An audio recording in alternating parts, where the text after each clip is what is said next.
Et voici l'heure de notre invité spécial. J'étais passé par le temps, je ne pense plus comme avant. J'ai besoin de prendre l'air, je veux rejoindre la lumière. Je me nourris de distance pour sentir mon existence. J'ai besoin de me distraire, mais je suis au fond de l'enfer. Je suis dépassé par le temps. Bonsoir Nuit Incolore. Bonsoir, ça va ? Ça va et vous ? Ouais, très bien, bien mangé, donc tout va bien. Oui, c'est magnifique. Merci d'être avec nous ce soir. Vous n'avez que 23 ans et vous avez été propulsé par cette chanson dépassée. Il y a eu les Energy Music Awards, il y a eu les victoires de la musique. Vous êtes sur un petit nuage là. Clairement, un nuage qui peut s'effondrer à tout moment. Ça, c'est mon côté un peu fataliste. C'est un métier qui est tellement aléatoire qu'on ne sait pas quand ça se terminera. Mais effectivement, c'était une très belle année 2023. Et il y a donc le 15 novembre une réédition de cet album. On va en parler. Il y a également un concert le 2 novembre à l'Alhambra de Genève. C'est assez récent ce rapport à la scène, ce rapport au public. Ça y est, la drogue a pris. Effectivement, c'est une communion et ce sont des émotions qui sont fortes, qui sont transmises. Plus important pour moi dans un concert, c'est l'échange. C'est pas juste un sentiment de un chanteur qui chante pour les autres et basta. Non, c'est de pouvoir participer à des moments en commun et de discuter. Mais ça, c'est assez récent, justement, ce rapport au public. Avant, vous étiez dans votre chambre avec votre piano.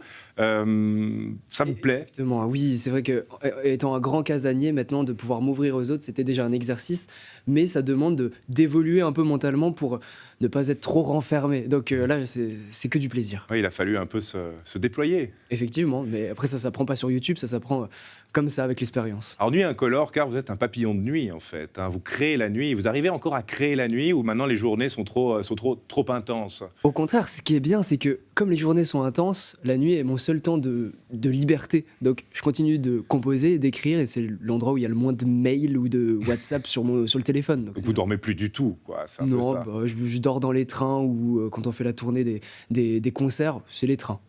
Alors, tout commence dans votre chambre, on l'a dit, derrière votre piano. C'est des vidéos postées sur TikTok qui ont fait que tout a démarré. Est-ce que vous pouvez nous raconter ce début ? C'est assez marrant parce que je cherchais un peu un journal intime numérique. Je voulais pas forcément le faire sur papier. Et ça... J'ai trouvé, on va dire, un petit peu de réconfort dans les réseaux sociaux, sur les plateformes de streaming, en faisant des chansons qui avaient pour but de me la péter devant mes gosses plus tard, dans 10 ans, pour leur dire « Ah, regardez ce que je faisais il y a 20 ans ». Mais c'est juste que... Bref, ça a pris de l'ampleur, je m'y attendais pas et maintenant c'est devenu mon métier, pof. Oui, justement, parce qu'il s'en est passé des choses depuis votre chambre de fuite, on rappelle, parce que c'est un voisin valaisan. Maintenant, au show business à Paris, ça donne le vertige ? Ça donne un peu le vertige, c'est vrai, mais il faut vraiment se dire que c'est un métier. Il faut garder les pieds ancrés bien dans la terre, parce que sinon, si on s'envole, on devient déjà terriblement ennuyeux. Mais c'est aussi l'occasion de voir du monde et découvrir plein de gastronomie dans toute la francophonie. Oui, par exemple. Donc vous prenez plutôt du bon côté. C'est pas quelque chose qui vous effraie, cette notoriété récente ? Non, au contraire, je trouve qu'il faut surpasser en tout temps, en tout lieu. Parce que comme dit auparavant, on ne sait pas quand ça s'arrête, donc autant tout donner pour les autres. Alors, vous serez également le 20 novembre au Crochetan à Monter. Alors ça, c'est déjà complet, on le dit. Comme ça, ceux qui veulent absolument vous voir en Suisse, bien c'est le 2 novembre à l'Alhambra de Genève, un samedi. Mais alors, une date qui fera date, précisément, c'est l'Olympia, le 29 novembre à Paris. Ça, quand même, c'est quelque chose, l'Olympia, c'est un symbole. C'est mythique. Après, une petite anecdote qui est assez marrante, c'est que les lettres rouges sont, on va dire, payantes. Donc, plus on a de lettres, plus c'est cher. Donc, Nuit Incolore, c'est pas super. Alors, ce sera quoi, Nuit ? On verra. Je vais aller reprendre des petits jobs d'été pour pouvoir payer mes lettres. Ça, c'est drôle, ça, on ne connaissait pas. Non, petite anecdote. Mais oui, j'ai trop hâte, parce que c'est une scène mythique et ça risque d'être le climax de cette tournée.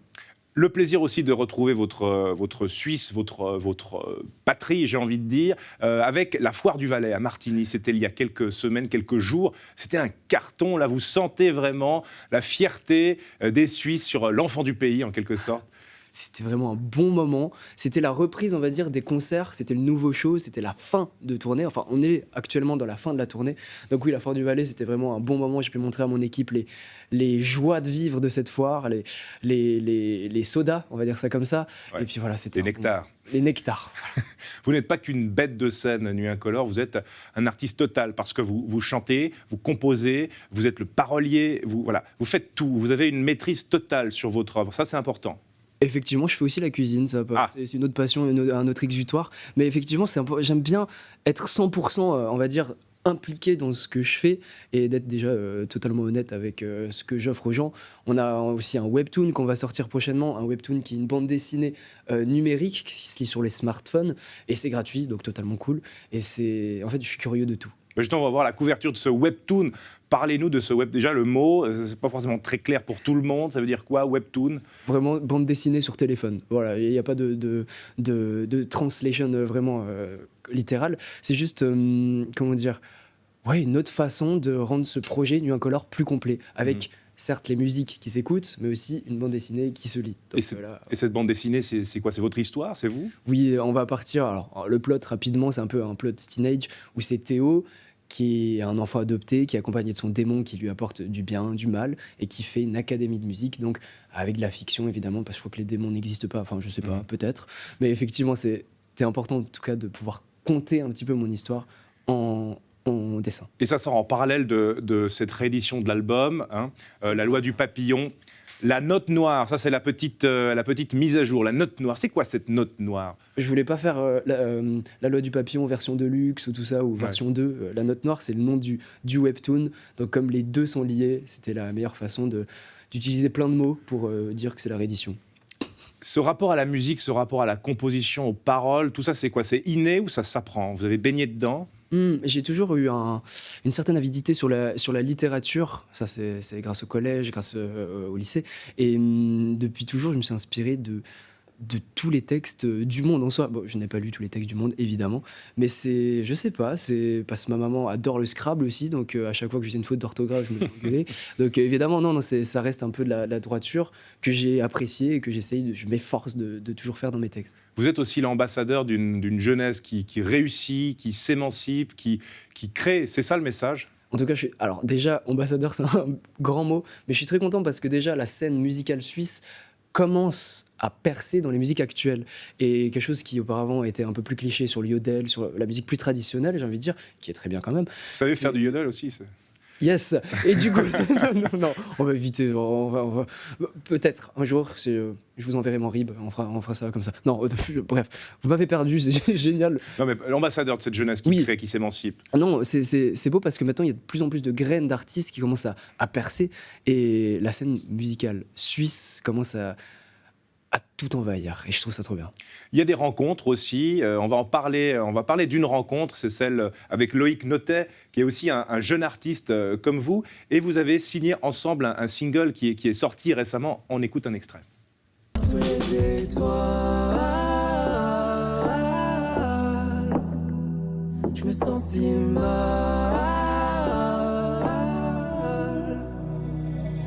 On s'écrira pour combler l'absence de ce qu'on ne dit pas, pour ancrer le sens des mots qu'on oubliera, pour trouver un sens. On s'écrira, on s'écrira, on s'écrira. Parlez-nous de cette rencontre avec Loïc Notet. Alors déjà, c'est un duo qui a été énormément demandé par le public. Je pense qu'ils se sont dit, il y a deux artistes un peu déprimés qui sont ensemble, ce serait cool qu'ils fassent des chansons. Donc on a fait ce duo, on s'est rencontrés par chance sur un plateau radio dans le nord de France, et on a fait connaissance. Ensuite, je suis allé en Belgique pendant 2 nuits. On a aussi ce même rythme de vie, de composer la nuit jusqu'à 5h du matin. Et est sorti On s'écrira. Et qu'est-ce que vous avez en commun tous les deux, si ce n'est la déprime? Mais vous n'avez pas l'air très déprimé. Alors c'est quoi? C'est un artifice? Notre engouement pour la pétanque, peut-être, puisque entre 2 sessions, on a fait une petite partie. Il m'a défoncé, évidemment. Et c'est vraiment ce côté où je pense qu'on parle un petit peu de nos mots, MAUX, et on a ce pessimisme qui est ancré en nous, et qu'on assume dans les chansons. Donc c'était 2 univers qui n'étaient pas déconnants et qui, ensemble, ont formé un doux mélange, je pense. Et alors, le 15 novembre, hein, la loi du papillon, la note noire, il y a 8 nouveaux titres par rapport aux existants de titres. Ces 8 nouveaux titres, on va les découvrir, on en a déjà découvert certains. On va les découvrir en entier le 15 novembre. Le 2 novembre, vous êtes à Genève. Est-ce qu'il y aura quelques avant-premières à Genève? Clairement, la tournée, là, c'est comme c'est la fin de tournée en salle, après 1 an et demi de concerts.